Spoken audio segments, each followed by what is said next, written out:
Tu me disais au tout début de l'interview que tu étais la seule femme pour l'instant dans l'équipe dans les vignes. La situation, en tout cas la mise en avant et la place des vignerons, on va dire, a complètement évolué. Toi, c'est quoi ton regard par rapport à cette évolution? Le milieu de viticole, agricole, reste encore très machiste. Pendant mes études, j'ai eu des petites altercations parce que justement, comme j'étais une femme, j'étais pas considérée comme un travailleur classique, on va dire. Donc j'ai dû m'imposer pour me dire, bah non, je vais faire comme tout le monde, là, laissez-moi faire. Laissez-moi m'en prouver que je peux le faire avant de me dire non, parce que je suis une femme. Donc je trouve ça bien que les femmes se mettent en valeur et en même temps triste qu'encore au XXIe siècle, le fait d'être une femme, on doit encore pousser pour se mettre devant, pour prouver qu'on sait faire le même métier que tout le monde. Donc il y a un côté bien, parce qu'il faut montrer qu'on est là, mais en même temps triste parce qu'au XXIe siècle, on est encore obligé de se valoriser, on est obligé de faire comme tout le monde, voire plus pour qu'on nous voit en fait.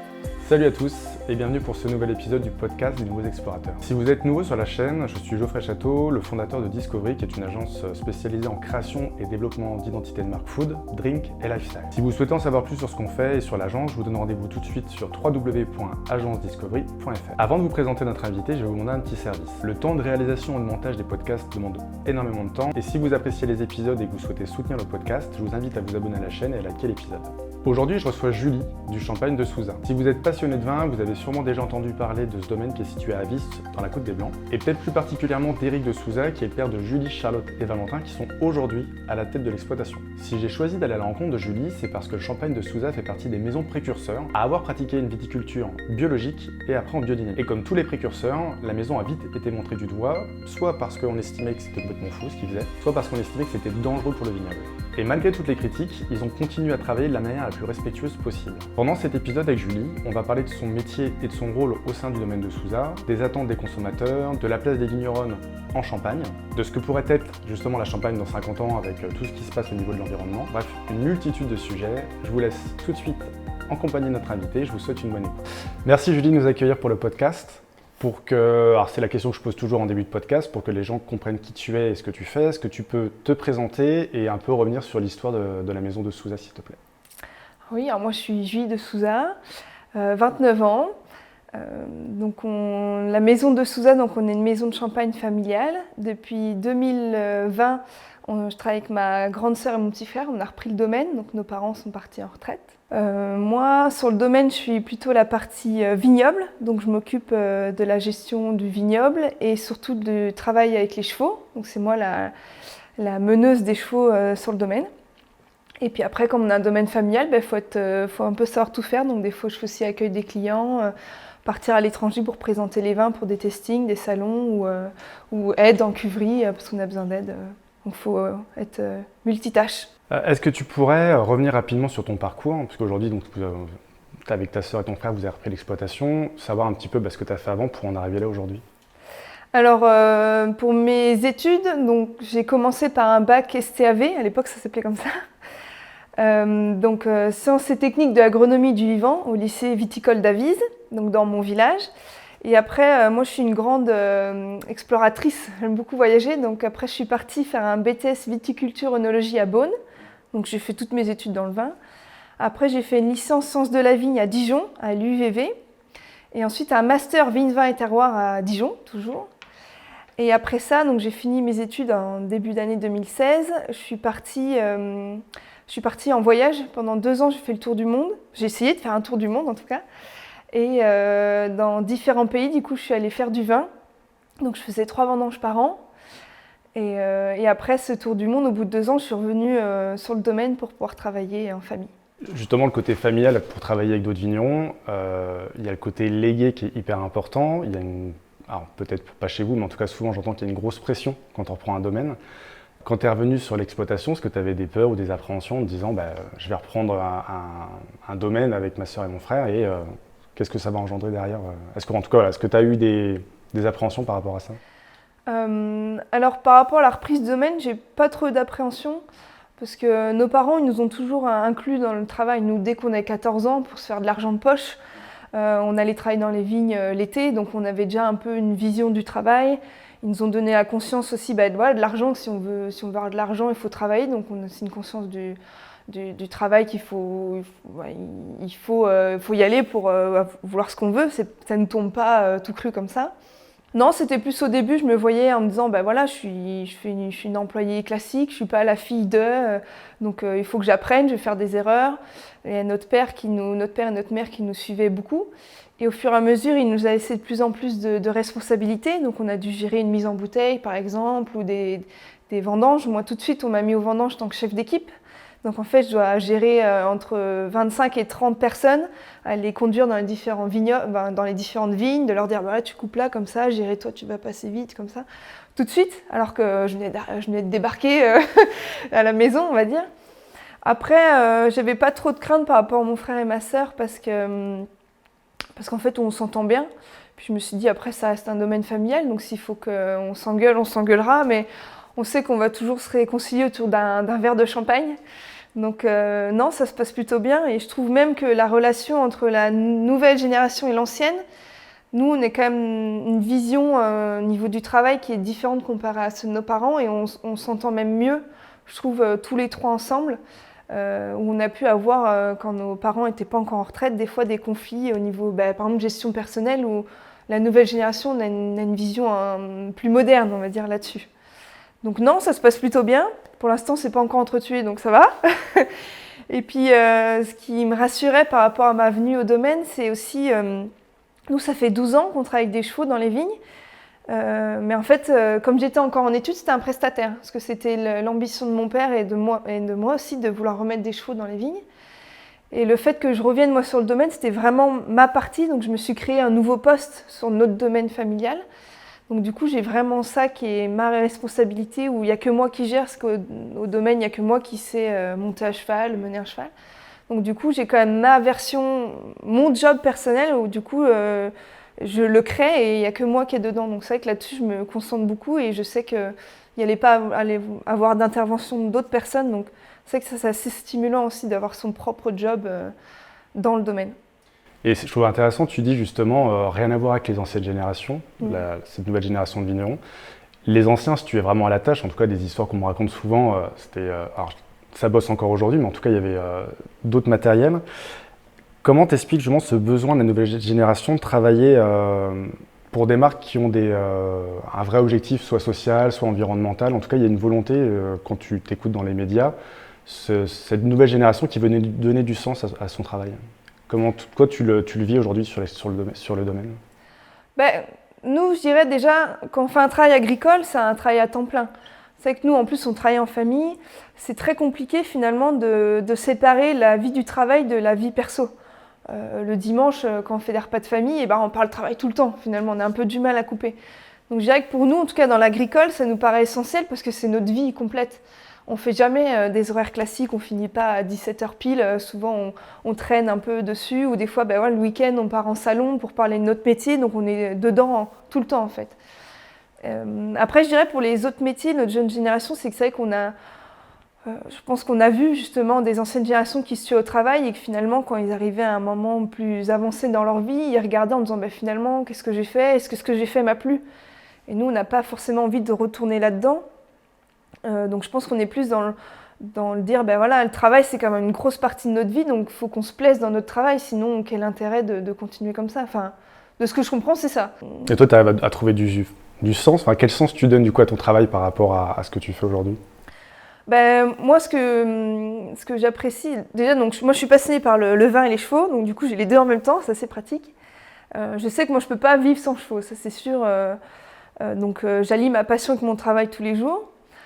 Et ce que j'aime beaucoup aussi dans le métier du vin, en tout cas, c'est que c'est multitâche. Donc le matin, je peux labourer avec mes chevaux, comme l'après-midi, faire dégustation de clients, et puis le week-end, partir pas à Tokyo, c'est un peu loin pour le week-end, mais partir, en Allemagne pour faire un salon des vins. Donc en fait, on est un peu partout. Donc on peut très bien être commercial, comme accueil des clients, et après être un peu plus solitaire quand on travaille avec les vins, parce qu'on est tout seul en cuverie. Et puis le matin, se lever, comme on travaille en biodynamie, aller à 6h du matin dans les vignes et voir un lever de soleil tout en profitant d'avoir juste les bruits de la nature et pas grand monde encore présent. Donc on peut aller à différents points suivant aussi nous ce qu'on a envie.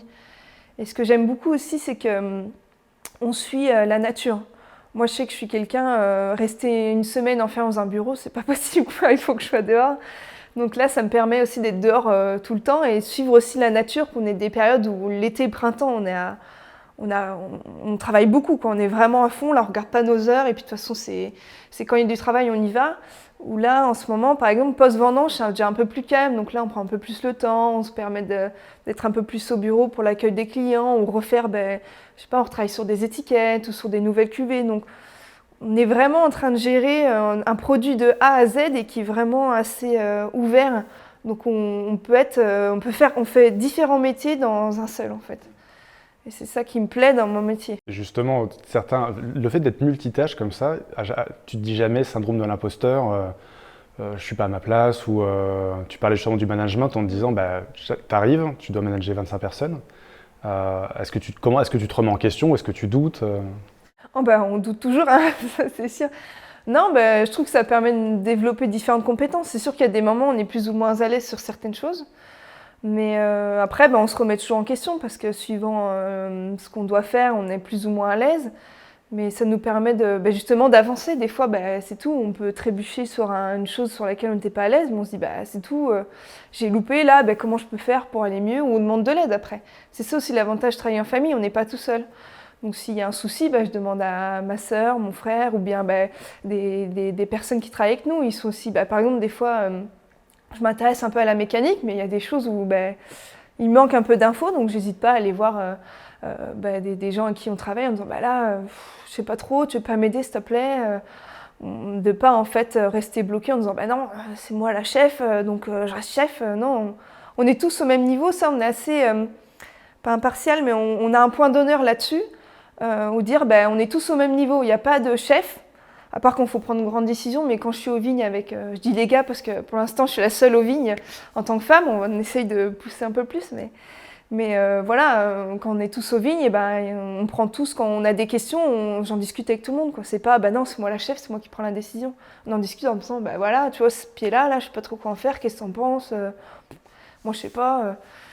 Faut rester humble aussi dans notre travail, parce qu'on est tous des hommes et des femmes de la vigne, donc on a tous un regard sur ce qu'on fait. Donc c'est vrai que tu te dis, au final, en interne, tu essaies d'aller chercher de l'info. Dans le monde des startups, par exemple, tu entends souvent, il y a les incubateurs, entre entrepreneurs, ils s'aident. Est-ce que toi, aujourd'hui, tu essaies aussi d'aller chercher sur l'extérieur, peut-être d'autres conseils, d'autres visions, pour venir alimenter ton travail? Oui, on essaye d'être toujours en tout cas pas à la pointe, mais oui, on n'hésite pas. Nous, ça se fait beaucoup entre vignerons, par exemple, d'aller visiter chez des collègues, que ce soit en Champagne ou ailleurs, et puis s'inspirer du coup d'eux. On voit qu'il y a plein de vignerons qui sont déjà plus avancés sur certaines techniques et nous pas. Ou on essaie toujours d'aller voir ailleurs ce qui se passe, ce qu'ils font, et puis c'est aussi par exemple, si certains vignerons font autrement. C'est pas parce que c'est autrement que c'est pas bien non plus, donc on essaie toujours de s'inspirer ailleurs. Et ce qui est intéressant, c'est que notre métier, c'est comme le vin, ça se partage, c'est vraiment un vin de partage. C'est ça qui est intéressant, c'est qu'on touche aussi à d'autres domaines, donc comme la gastronomie par exemple. Donc on n'hésite pas aussi à aller voir des chefs, parler, ce vin-là, qu'est-ce que t'en penses, quel assemblage plat, vin et plat. On parle beaucoup avec les tonneliers, nous c'est vrai qu'on travaille beaucoup avec le bois aussi, le tonnelier il a aussi une vision différente du vin parce que lui il voit par rapport à son produit qui peut être complémentaire à notre vision à nous, donc il faut rester toujours ouvert pour aller vers l'avant et vers une meilleure communication, vers un meilleur vin aussi. Est-ce que tu aurais une obsession toi aujourd'hui au sein de ton travail ou au sein de la marque de Souza? Nous, notre obsession, ce serait toujours d'aller vers du meilleur. Moi, je dirais que dans ma partie de travail, je suis obsédée par les chevaux, donc essayer Là, pour l'instant, par exemple, j'ai 4 chevaux à la maison, c'est tout neuf, il y a un 4e qui est arrivé il y a 15 jours. Et ce serait de pouvoir faire un maximum avec le cheval, parce que pour moi, ça me paraît vraiment une aide au travail, le cheval, pour la qualité et pour le bien-être aussi des gens. Et aussi, moi, je suis pas mal sensible, comme je disais, j'aime la nature, être dehors, donc pour la biodiversité.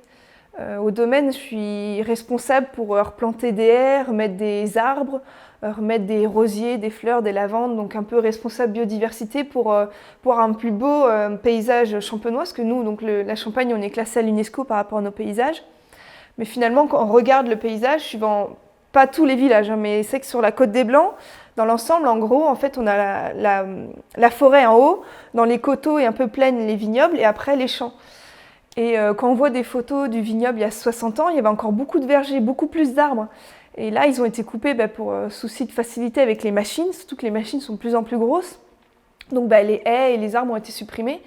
Et finalement, quand on lit le paysage, c'est une monoculture, quoi. Et ça, je trouve ça vraiment triste. Et justement, il faut faire attention à la biodiversité, à la préservation des espèces. Justement, si on remet de plus en plus s'il y a plus d'oiseaux qui s'installent, on va utiliser...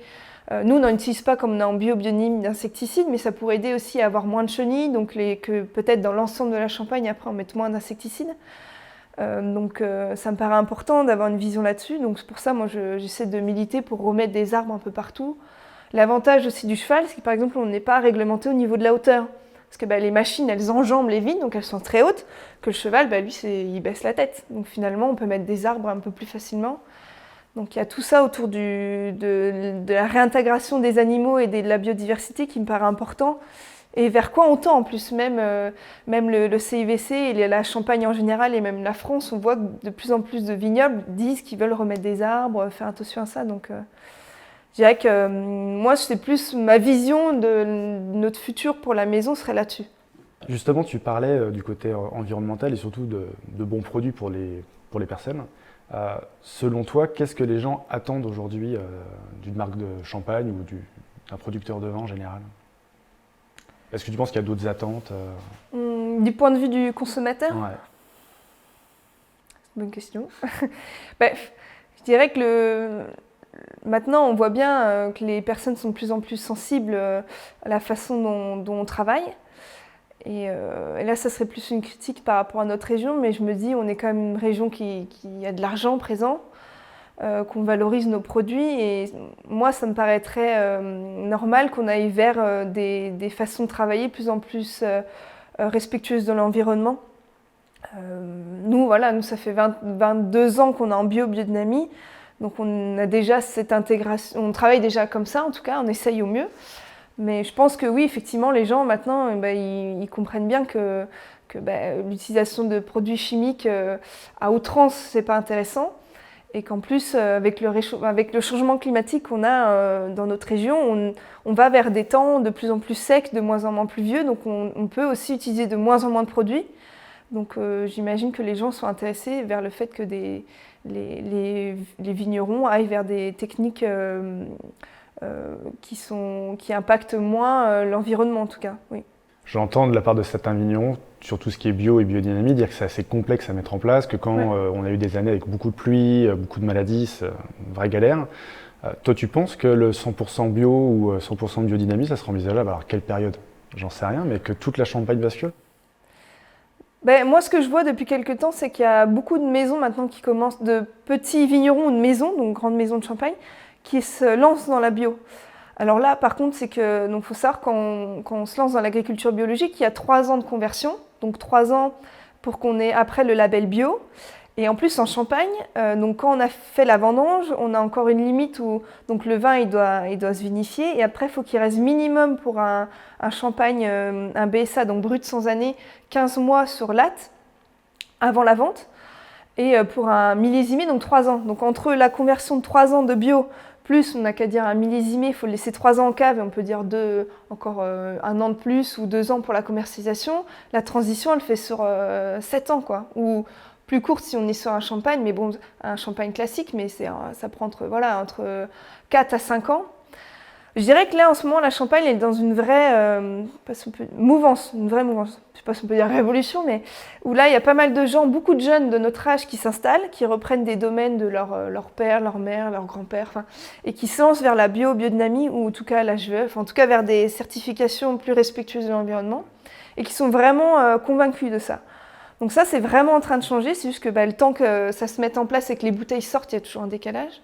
Et on voit même des grandes maisons là, qui maintenant sont intéressées par la bio, qui faisaient avant des expérimentations, parce qu'effectivement, c'est vrai que travailler en bio, les années pluvieuses, c'est compliqué, hein, ça on peut pas le mettre en cause. Mais des années justement qui sont plus faciles, c'est un intérêt pour tout le monde, quoi, un intérêt pour le bien-être des humains, le bien-être du sol, de l'eau. du produit, c'est un meilleur produit aussi à la fin. Parce qu'il faut savoir qu'on retrouve encore, il y a des produits qui étaient type herbicide, que ça fait 50 ans qu'ils sont interdits, et on les retrouve encore actuellement dans l'eau, parce que malheureusement ces produits ils sont stockés par le sol, et après avec la pluie ils sont lessivés, ils se retrouvent dans les nappes phréatiques, et c'est encore présent. Et ça, pour moi, c'est un vrai problème qu'on ne parle pas assez. Parce qu'il y a des produits qui sont vraiment nocifs, comme les insecticides, herbicides, qui sont encore utilisés, qui, même si on les interdit maintenant, ils vont rester encore 30 ans dans le sol et on va en avoir encore des impacts sur notre santé. Et c'est pour ça, moi, ça me paraît important d'enclencher maintenant un changement, qui soit une réduction ou une interdiction de ces produits, et de vraiment aller vers une nouvelle mouvance pour avoir un meilleur impact sur la planète, sur l'environnement. Et du coup, justement, tu parles de tous ces changements. Pour toi, la Champagne, dans 50 ans, ça serait quoi là? Tu dis avec cette nouvelle génération qui arrive, ce changement au niveau de la viticulture, voire même des produits en tant que tels, puisque le réchauffement climatique est en train de jouer aussi sur la vigne. Eh bien, sur 50 ans, ça me paraît très compliqué, parce que justement, dans 50 ans, c'est pas du tout où on en est. Parce que quand on voit les programmes, on disait, dans 20 ans, on n'aura pas atteint les 1 degré de plus, et finalement, on y est déjà en moins de 10 ans. Donc, je dirais que déjà, dans la Champagne d'aujourd'hui, dans 10 ans, elle va déjà énormément changer, ça c'est sûr, rien qu'au niveau du changement des gens, au niveau des pratiques. Parce que on le voit, nous, en interne, c'est déjà en train de bouger bien. Donc, ça, c'est bien. Après, justement, on voit qu'on a de plus en plus de politiques pour remettre des arbres, des haies. Il y a de plus en plus de gens qui sont intéressés aussi pour remettre des moutons dans les vignes pendant l'hiver, en fait, qui broutent l'herbe, justement, et qui en profitent pour faire de l'engrais à domicile, pour justement moins faire de travail du sol ou un travail du sol plus facile, donc moins de passage de tracteur, par exemple. Donc je dirais, d'ici 20 ans, en tout cas, la Champagne sera engagée, enfin de ce que je vois moi, de ce que je ressens, c'est peut-être pas le bon ressenti, mais bon, c'est qu'on sera un peu plus engagé vers des techniques qui seront qui auront moins d'impact sur l'environnement, que ce soit via l'usage d'animaux ou via l'usage de moins de produits de synthèse. Après, dans 50 ans, en fait, ce qui pourrait se passer, parce que quand j'étais à l'école pour le bac déjà, donc ça, j'ai eu mon bac en 2011, donc ça remonte déjà, on nous parlait d'Isaac, dans 50 ans, c'est possible qu'en fait on fasse plus de vin effervescent en Champagne, ce qui fera trop chaud. On fera peut-être plus que du rouge, parce qu'il fera trop chaud, il n'y aura plus assez d'acidité, les cépages ne seront plus adaptés. Donc là, on voit déjà, peut-être qu'on n'aura plus les mêmes cépages qu'aujourd'hui, peut-être qu'on fera plus que du vin rouge ou que du vin tranquille sans bulle. Peut-être qu'on fera du champagne, enfin du vin effervescent plus en Angleterre ou en Belgique peut-être. Si on regarde juste au niveau climatique, c'est ce qui conviendrait le mieux. C'est aussi pour ça qu'il y a plein de grandes maisons de champagne qui investissent énormément dans des domaines de vins sparkling, donc des vins effervescents en Angleterre, parce qu'ils ont aussi un sous-sol de craie qu'on retrouve ici. Donc dans 50 ans, c'est compliqué de se projeter, parce qu'on ne sait pas aussi ce qui va se passer avec le contexte actuel. Mais ce qui est sûr, c'est ce qu'on fait aujourd'hui ne sera plus valable dans 20 ans ou 50 ans, ça c'est sûr. Justement, j'avais l'occasion de rencontrer Ansem Sellos, qui m'avait expliqué, il m'a dit, voilà, la Champagne a le vin effervescent, mais en fait, il y a plein d'autres possibilités sur du vin tranquille. Oui. Selon toi, est-ce qu'il y a une marge de manœuvre aujourd'hui de se dire dès maintenant de diversifier, peut-être de proposer autre chose et que la Champagne soit renommée non plus pour le vin effervescent, mais peut-être pour d'autres produits? Oui, il y a déjà dans notre appellation le coteau champenois, donc un vin tranquille qui soit blanc, rouge ou rosé. Nous, on en produit à la maison, on en a sorti un l'année dernière. On commence à en sortir, pareil, tant qu'on les produise, qu'on les sorte. Mais oui, je pense qu'on peut avoir une vraie valorisation par rapport à des vins sans bulles. On est déjà beaucoup maintenant de vignerons et vigneronnes à promouvoir que la Champagne, c'est pas seulement une appellation, qu'on a aussi des villages, des terroirs précis suivant chaque parcelle, un peu comme dans le même scheme que la Bourgogne par rapport au climat. Donc je pense qu'on peut vraiment valoriser aussi nos vins, en tout cas présenter des champagnes déjà plus riches qu'on peut boire même sans bulles en les carafons.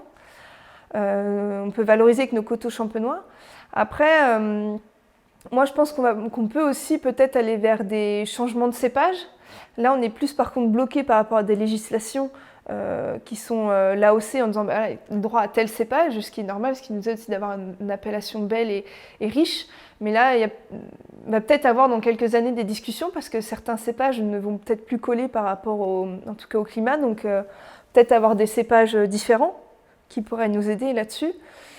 Ou en tout cas changer au niveau du matériel végétal, parce que le matériel végétal, il est différent. On a des clones, des massales. Et ça aussi, peut-être qu'on va devoir modifier là-dessus. C'est qu'il y a beaucoup de possibilités. Mais je ne sais pas trop vers quoi on va aller. Mais ce qui est sûr, c'est que ce qu'on fait aujourd'hui sera différent demain. Il va falloir qu'on sera obligé de revoir nos méthodes. Justement, pour revenir sur les labels, donc haute valeur environnementale, il y avait des viticulture durable en Champagne, le bio, Déméter. Certains vignerons me disent c'est des beaux labels, mais c'est compliqué parce que ça reste de la vigne, ça reste vivant et il y a aussi un cadre très restrictif. Est-ce que, selon toi, il faut avoir toute la démarche du bio, de la biodynamie, sans pour autant avoir les labels, ou c'est une condition obligatoire? Alors ça, c'est une bonne question. Parce que nous, donc moi, je connais plus biodynamie qu'on travaille dedans. Nous, donc, ça fait 22 ans qu'on travaille comme ça, mais par exemple, on s'est fait certifier bio qu'en 2010. Parce que pendant longtemps, on était plus à dire, voilà, nous, on travaille comme ça, mais on ne veut pas vendre notre vin. On ne veut pas que les gens achètent notre vin juste parce qu'il est bio. On veut qu'ils achètent notre vin parce qu'il est bon, en premier. Et finalement, on a eu des reproches de nos importateurs en disant, votre discours, c'est bien, mais qu'est-ce qui nous prouve que ce n'est pas juste un discours commercial et puis qu'en fait, mettez des produits pas autorisés dans les vignes. Et c'est vrai que l'avantage des labels pour les consommateurs, c'est qu'ils sont sûrs, parce qu'avec les labels, on a un contrôle. Hier, j'ai eu un contrôle bio, par exemple. on a des contrôles et du coup, on certifie aux consommateurs que, oui, on travaille en bio, on est réglementé et qu'on est dans les clous, quoi. On ne fait pas n'importe quoi. Alors, c'est sûr que suivant les années, ça peut être compliqué de rester dedans, parce que oui, ça reste la nature et qu'on ne peut pas tout contrôler et que des fois, on peut se prendre des gamelles, ça oui. Mais en même temps, le fait d'avoir ces bornes, ces limites, ça nous permet aussi de certifier aux consommateurs que on ne fait pas n'importe quoi et que ce qu'on dit, on le fait. On fait, voilà. Donc moi, je pense que la labellisation, c'est plus pour certifier aux consommateurs qu'effectivement, on ne fait pas n'importe quoi. Mais c'est pas parce qu'après on a le label bio que c'est bon aussi, ça faut faire attention. Il faut quand même... le but, c'est de faire du vin qu'on apprécie, en tout cas, et que les gens aiment aussi. Ton père, ça a été accueilli comment au tout début, quand il a basculé en bio et après biodynamie? Parce qu'en Champagne, c'est pas naturel de travailler comme ça. Ça a été perçu comment au début?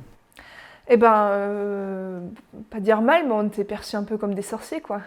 Parce que nous, on est les tout premiers à travailler en biodynamie en Champagne, c'est Champagne-Fleury, dans l'Aube. Ça fait 30 ans. Et nous, effectivement, dans le secteur de la Côte des Blancs, on était dans les premiers aussi.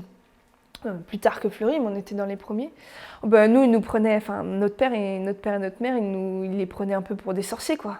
En disant, qu'est-ce qu'ils font là? C'est la pleine lune, c'est quoi ce truc? Les fous, ils travaillent en bio, ils vont se prendre une gamelle, ils vont se faire manger par le mildiou, l'odium, c'est certain. Alors, c'était pas très bien vu. Aujourd'hui, c'est tout l'inverse. Les gens viennent nous voir parce qu'on travaille comme ça. On a des jeunes qui viennent nous voir, justement, qui veulent parler avec notre père parce qu'ils veulent s'installer, eux, dans cette mouvance et qui disent, voilà, vous avez du recul, est-ce que vous pouvez nous donner des conseils? Mais même encore aujourd'hui, tout le monde ne comprend pas. Cette semaine, on a fait une bouse de corne. Je ne sais pas si ça parle à tout le monde, mais en bref, c'est de la bouse de corne, en fait, c'est de la bouse de vache qui a été mise dans des cornes de vache et enterrée dans le sol pendant 6 mois. En bref, c'est un compost accéléré, parce qu'on prend quelque chose avec plein de micro-organismes, qu'on met dans une corne de vache qui est plein de micro-organismes et qu'on enterre dans quelque chose de plein de micro-organismes. Donc en fait, c'est un compost accéléré. Et le fait de faire ça, après, on prend ce compost, on le met dans l'eau, on le dynamise pour que l'eau s'imprègne de l'information et après, en fait, on le pulvérise sur le sol. C'est pour redynamiser la vie du sol en ce moment, comme c'est l'automne, pour préparer justement à l'hiver. Et ça, c'était début de semaine qu'on a fait ça. Et après, nous, on le fait à la main. Donc, on a une bouillie d'eau en cuivre et on l'asperge sur le sol. Et je vois bien, il y a des gens qui passent en camion, ils nous regardent, qu'est-ce qu'ils font? Ils ne savent pas trop si c'est de la biodynamie ou si on est en train de mettre un produit chimique. Ils disent, qu'est-ce qu'ils font, ceux-là? On le voit bien. Ou d'autres, ils savent que c'est nous, du coup, ils nous reconnaissent et il n'y a pas de souci. Mais encore aujourd'hui, la bio et la biodynamie, il y a beaucoup de gens qui ne savent pas trop la différence. Et des personnes sont très ouvertes à ça et qui nous posent beaucoup de questions. Et d'autres, ils trouvent ça encore farfelu de suivre le cycle de la Lune par rapport à la plante. Alors qu'on s'est prouvé scientifiquement, on voit très bien sur les marées, l'influence de la pleine lune sur les marées, ça bouge des quantités énormes d'eau. Donc si ça marche sur le plus grand, pourquoi ça ne marcherait pas sur le plus petit aussi?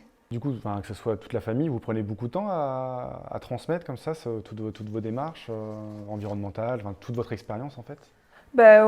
Oui, si des gens viennent nous voir nous poser des questions, n'hésite pas pour en parler. Puis même nous, on continue, il y a des formations qui sont réalisées. Donc nous, on est certifiés Déméter et des formations qui sont réalisées chez d'autres vignerons ou des professionnels qui viennent pour approfondir justement ce savoir.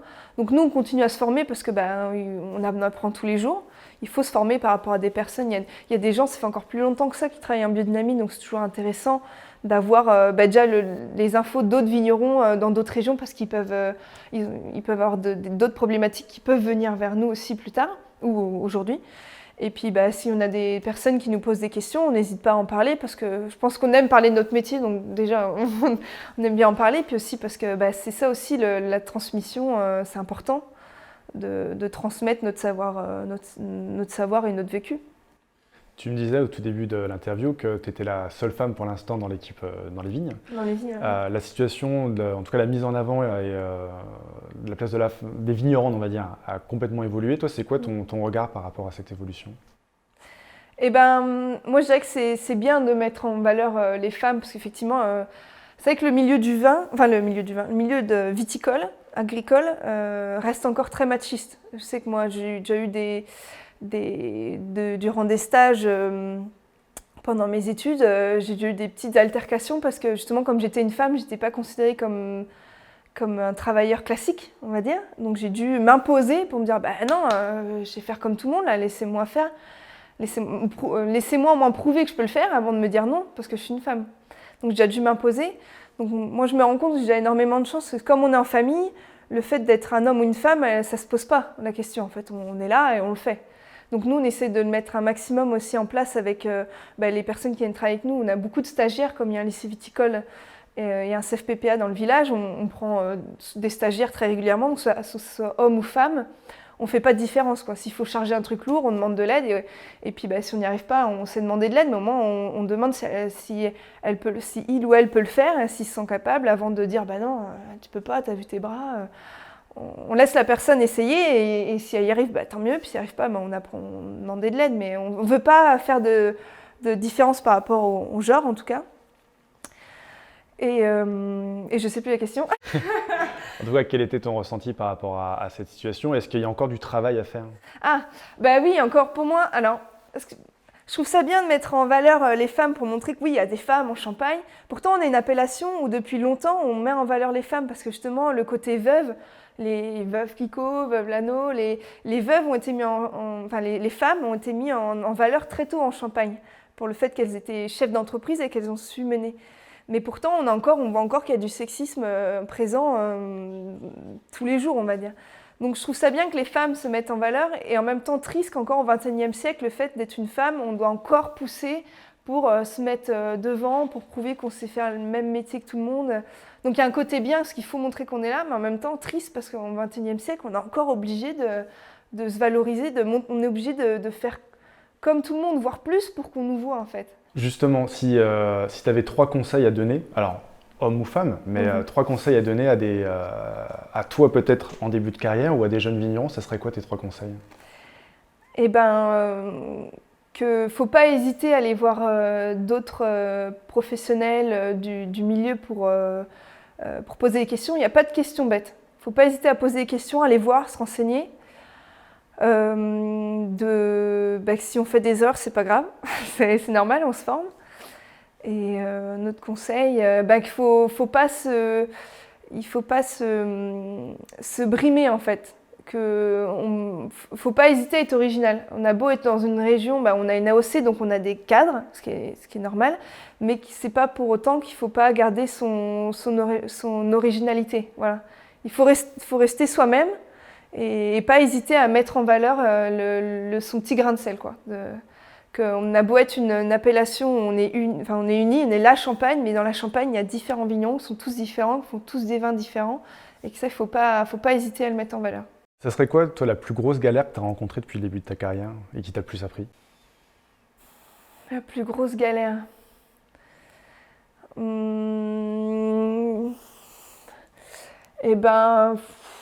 je dirais qu'il peut en avoir 2. Sur le domaine, le fait de travailler avec les chevaux, en fait, dans la famille, il n'y a que moi qui est cavalière. Et du coup, j'ai créé mon propre poste là-dessus. Donc, en fait, j'ai acheté mes chevaux, puis je me suis lancée. Donc, du coup, comme j'avais pas de personne dans mon entourage proche, dans ma famille, quand j'avais des questions, là, ça a été un peu, j'apprends sur le tas. Je fais des conneries, j'apprends à me remettre de ça. Et puis d'appeler les collègues à droite à gauche dans d'autres régions en disant, là, je sais pas quoi faire, comment je fais. Ça, c'est plus où du coup, comme j'avais pas de personne qui avait déjà de l'expérience là-dedans, j'ai appris sur le tas. Je sais pas si c'était une galère, mais en tout cas, il y a des jours où j'étais là, qu'est-ce que je fais? Je sais pas quoi faire. Et après aussi, c'est aussi par exemple être chef d'équipe en vendange où chaque année c'est différent et c'est vrai que des fois, gérer une trentaine de personnes, c'est pas toujours facile. Et devoir gérer des conflits, ça c'est pas toujours, on n'est pas toujours plus à l'aise. Je sais pas si on peut dire c'est une galère, mais on n'est pas toujours plus à l'aise. Et puis là, pareil, on se remet toujours en question en disant là, j'ai fait ça au moment venu, c'était peut-être sur le coup de l'énervement, ce qu'il fallait faire ou pas. Et il faut toujours se remettre en question pour être managé au mieux et que tout le monde se sente bien pendant les vendanges, quoi. Tu essaies de te former par rapport à ça, tout ce qui est management ou autre? Eh ben, je suis en train d'essayer. Mais ça, c'est par exemple quelque chose que je regrette. J'ai fait toutes mes études dans le vin et on n'a jamais eu un seul cours de management de personnel. Ça, on l'apprend, on est lancé dans le monde du travail et on l'apprend sur le coup. Ça, c'est peut-être ça plus le galère de management. Je dirais que maintenant, maintenant que j'ai vécu les galères, je sais un peu mieux sur quoi je suis pas à l'aise et j'essaye de me trouver des formations. Mais c'est vrai que si on aurait eu un cours, je sais pas, de 10 heures pour dire, gérer un conflit au sein d'une équipe, avoir les clés pour le faire correctement, ça aurait été bien, ouais. De ce que j'ai compris, en tout cas de ce que tu racontes, tu t'es jamais posé la question, tu t'es toujours vu de façon revenir sur le domaine ou tu t'avais envisagé de faire autre chose? Non, je me suis toujours. En fait, depuis j'ai l'âge de 14 ans, je savais que je voulais faire du vin. Je pense qu'il y a une petite tradition chez les vignerons. Le jour de la naissance de l'enfant, on appelle ça le baptême, où en fait on trempe, là pour le coup, on trempe le petit doigt dans la coupe de champagne et on fait goûter au bébé. Donc je pense qu'à partir de là, c'était foutu. On était déjà baignés dans le champagne, donc on allait finir dedans. Mais je vois, nos parents, ils nous ont toujours poussés en disant si tu veux faire autre chose, il n'y a pas de souci. Mais nous, dès qu'on avait du temps libre, on venait traîner dans la cuverie, on jouait à cache-cache dans les caves, pour nous faire des sous, pour aller au cinéma ou s'acheter des bonbons à la fête foraine, on allait travailler aux vignes l'été. Donc on était déjà baignés dans cette mouvance. Et après, moi le vin aussi, ce que j'adore dans le vin, c'est que c'est un côté partage. Donc on touche à la gastronomie, à des rencontres de personnes en salon. Le côté partage est vraiment important pour moi. Et ce qui est bien, c'est que pendant mes 2 ans autour du monde, donc j'ai fait du vin dans différents pays, et j'ai fait une seule fois du vin effervescent au Canada. Et je me suis rendu compte, en fait, en faisant du vin ailleurs, que le côté bulle, c'était vraiment important pour moi. Les bulles coulent dans mes veines. Où en fait, on a tout un travail au niveau de l'effervescence qui, moi, reste, je trouve, magique. Et au niveau aussi un travail qu'on a en cave, dans les bouteilles, par rapport aux bouteilles sur latte, quand on doit les remuer, qu'on n'a pas sur du vin tranquille. Et ça m'a vraiment manqué. Donc c'est le fait d'être allé voir ailleurs ce qui se passe. Je me suis rendu compte que finalement, ce qu'on fait chez nous, en tout cas en Champagne, me plaît vraiment et je veux continuer dans cette magie des bulles qu'on fait chez nous. Donc j'allais te poser la question, est-ce que tu as déjà eu envie de tout plaquer? J'ai l'impression que non. J'imagine comme tout le monde, il y a forcément des jours où quand ça va pas, des fois on se dit ça me saoule, c'est bon, je plaque tout, je pars avec mes chevaux, j'achète une yourte et je vais vivre en autarcie. Oui, ça m'est déjà, je pense comme tout le monde, il y a des jours où ça va pas forcément et puis je me suis dit c'est bon, j'en ai marre, je me casse. Et puis après quand on est un peu plus calmé, on y réfléchit, on se dit ouais mais quand même, il y a quand même quelque chose qui est bien comme on travaille. Et puis si les 3 enfants sont venus, c'est qu'il y a quelque chose aussi. Il y a peut-être maintenant on a bu tellement de champagne qu'on est accro, donc on reste peut-être aussi. Mais non, mais c'est vrai que comme tout le monde, il y a des jours où ça va pas, on se remet en question, mais finalement, on fait au mieux pour qu'on soit toujours ensemble et que même s'il y a des jours où c'est compliqué, parce que quand on est dehors, il fait -5, on se les gèle à tailler.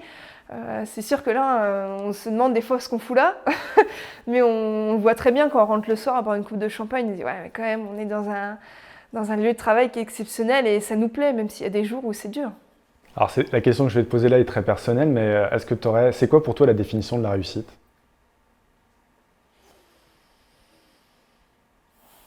Bah, je dirais c'est être pleinement satisfait de ce qu'on fait.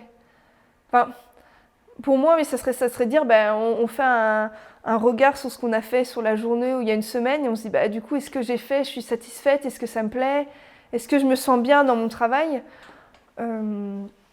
Moi, je dirais, si je me dis, bah ouais, ce que j'ai fait hier, ou je me suis là, tout ce que j'ai fait, je suis satisfaite de ce que j'ai fait, je me sens bien, je dirais que oui, ça c'est la réussite. Enfin, pour moi, je dirais que je serais satisfaite de ça pour ma réussite, ouais. Que tu sois épanoui dans ton travail. Voilà, l'épanouissement, moi, me paraît indispensable pour se dire qu'on a réussi, ouais. Et puis faire du bon vin, c'est important. Est-ce que, alors tu parlais beaucoup de ta famille, est-ce qu'aujourd'hui tu as des gens que tu suis, des mentors, des gens qui t'influencent, alors que tu connais ou que tu ne connais pas, via les livres, via peut-être Internet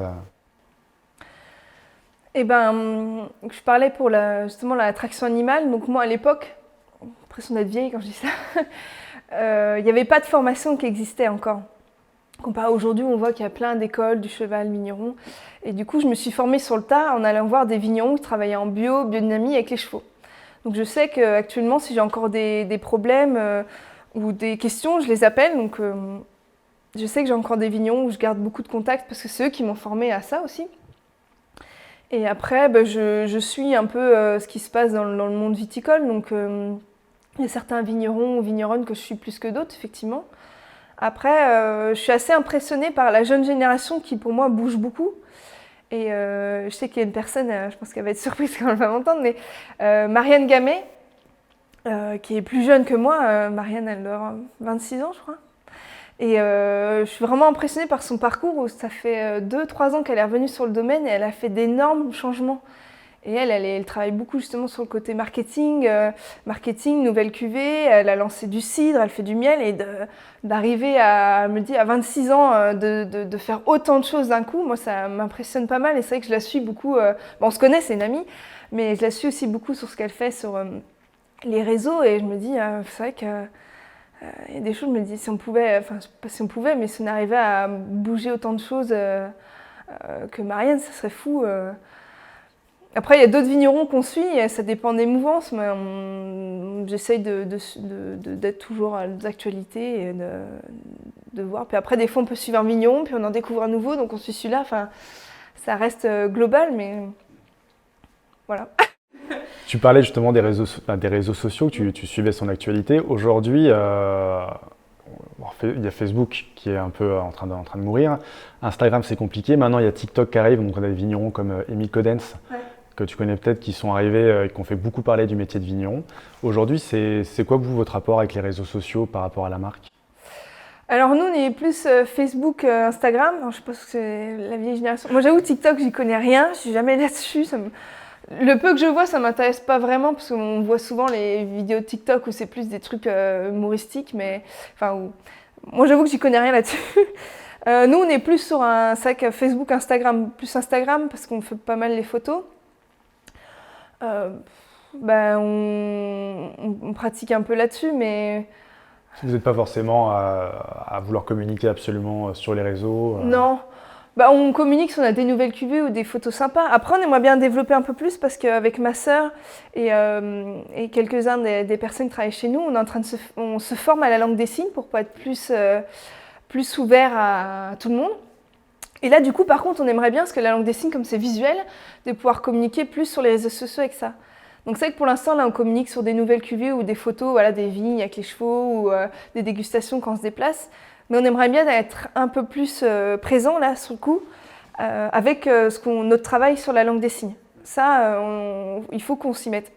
Alors justement, cette partie-là, c'est qu'on n'a pas encore parlé. Alors tu corriges si je me trompe, ta sœur, suite à la naissance de son deuxième enfant, qui a voulu se mettre à la langue des signes pour communiquer avec son enfant et qui s'est dit en fait les malentendants pourraient découvrir le vin de cette façon-là. Et qu'est-ce qu'elle a souhaité mettre en place Eh ben, il y a aussi le fait, donc, pour apprendre la langue des signes, on fait des formations à Reims, à l'association des sourds de Reims. Et en fait, en intégrant les formations, donc nos professeurs, c'est des personnes sourdes et malentendantes. Et on s'est rendu compte qu'il y avait une vraie culture sourde et une vraie communauté. Et en fait, on se rend compte de l'handicap que c'est et qu'ils ne sont pas du tout intégrés dans la société, mais jamais, très rarement. On voit un peu plus les adaptations, par exemple, à l'extérieur pour les personnes qui sont malvoyantes ou les personnes handicapées, mais les personnes sourdes, il n'y a rien. Enfin, c'est affolant même. Et finalement, en étant en contact avec eux, on s'est dit c'est quand même con parce que les gens, ils ont peut-être, ils aiment le vin. Je vois pas pourquoi on serait pas aussi plus ouvert à eux et de vouloir de s'adapter. Ça devrait être à nous de s'adapter à eux, qu'ils puissent venir à la maison, qu'on puisse facilement expliquer des cuvées s'ils veulent acheter, pouvoir faire comme ça, que pas juste ils vont sur le site internet, ils achètent et puis voilà parce qu'on peut pas communiquer. Pour moi, ça me paraît une adaptation importante, comme savoir parler anglais, comme savoir parler une autre langue en fait. Surtout qu'en plus, ce qui est incroyable, c'est que la langue des signes, ça a été inventé par un Français, donc c'est français en plus, et on trouve ça fou que ça soit pas un peu plus mis en avant par rapport à ça. Donc nous, on essaye de se former un maximum là-dessus et d'être plus, de pouvoir mieux intégrer cette communauté dans notre vie de tous les jours. On arrive sur la fin du podcast. Est-ce qu'il y a encore quelque chose que tu souhaiterais ajouter avant qu'on termine ? Oui, que ça pourrait être intéressant de voir ce que ma soeur et mon frère racontent sur tout ce qu'on a dit, peut-être qu'ils disent tout l'inverse. Et aussi qu'il faut croire en soi. Si on a envie de faire des choses, il faut y aller, il faut essayer. Parce que je sais que, je reviens sur les chevaux, mais si j'avais écouté toutes les personnes qui étaient majoritairement masculines, les écouter à dire non mais le travail du sol c'est dur, c'est trop dur pour toi, t'es une femme, je me dis aujourd'hui que j'ai vraiment bien fait de ne pas les écouter parce que moi je suis tout à fait épanouie dans mon travail et que je regrette pas du tout et que faut pas toujours écouter les autres quoi. Si on a envie de faire un truc, on y croit, on y va à fond et puis on voit ce qui se passe, mais il faut croire en soi et y aller. Merci. De rien, merci à vous.